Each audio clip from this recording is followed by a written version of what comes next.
आत्या तुम भी छिलके इसमें रखो, इसमें रखो। ये देखिए गाइस, हम देखो। लोग लहसुन छील रहे हैं। देखो फिर हम लोग को हर समय झाड़ू पोछा बर्तन नहीं करना रहता है। क्यों करना रहता? सुनो, एक लड़का था, हम लोग क्या कोई काम सुनो, वाली होती नहीं वो है। लड़का कुछ काम धाम नहीं करता था, बेचारा ऐसे बैठा रहता था। हर समय बैठा रहता था, है ना, बैठा रहता था।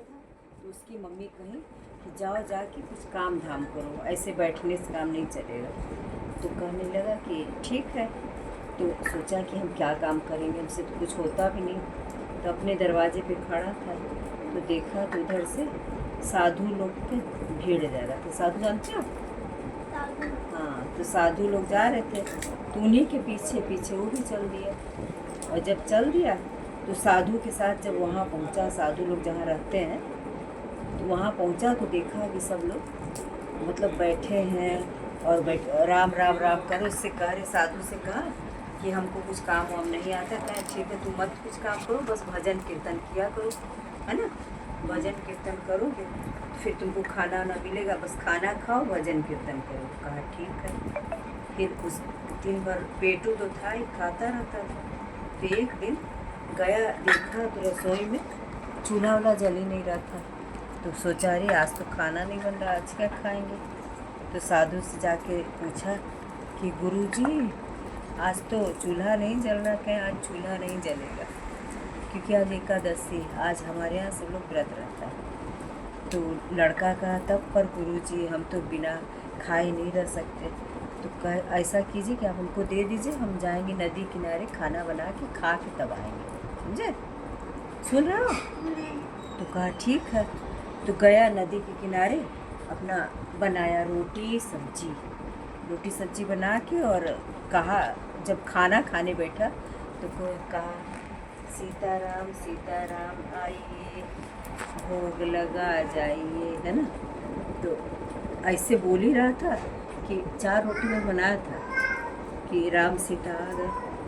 तो कह रहा अरे कहीं खाना निकालो। तो कहा 4 रोटी बनाया था। तो एक एक रोटी सीताराम को दे दिया, तो अपने लिए बचाया था। तो रामचंद्र जी कहे कि अरे बड़ा अच्छा है, मैं एक रोटी और दे दो। तो कहा कि अरे अच्छा ठीक है, लीजिए आधी आधी और ले लीजिए। उन लोग को 1.5 रोटी दिया खाने को, एक बच गया, उसको अपना खाया। फिर भगवान जी लोग खा के चले गए। फिर अगली बार एकादशी आई, फिर कहा कि गुरुजी इस बार राशन पानी बढ़ा के दीजिए क्योंकि सब राम जी और सीता जी खा गए। तो गुरु जी कहे कि अरे बड़ा पेटू है, झूठ बोल रहा। और गया तो कह रहा कि जब खाना बना लिया तो कहा सीताराम आइए, मेरे खाने का भूख लगाइए। तो सीताराम आए, लक्ष्मण जी आए, हनुमान जी आए। तो कह रहा अरे बाप रे इतने लोग आ गए, हम तो नहीं बताए थे इतने लोग को बुलाए। फिर उसके बाद भैया सबको खाना दिया, खाना वाना दिया, सब लोग खा लिए। इसके लिए बेचारे फिर एक रोटी बचा, तो फिर गया।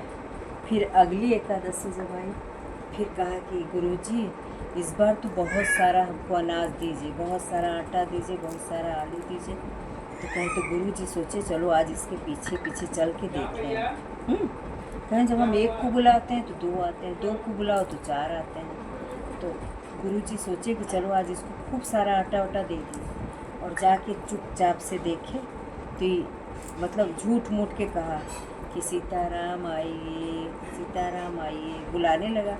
और भगवान जी सीताराम भरत शत्रुघ्न सबको, हनुमान जी सबको लेके आ गए। तो कहे कि कहाँ तुम्हारा खाना? तो कह रहा आज हम बनाए ही नहीं, इतना परिवार लेके आते हैं, बनाइए और खाइए।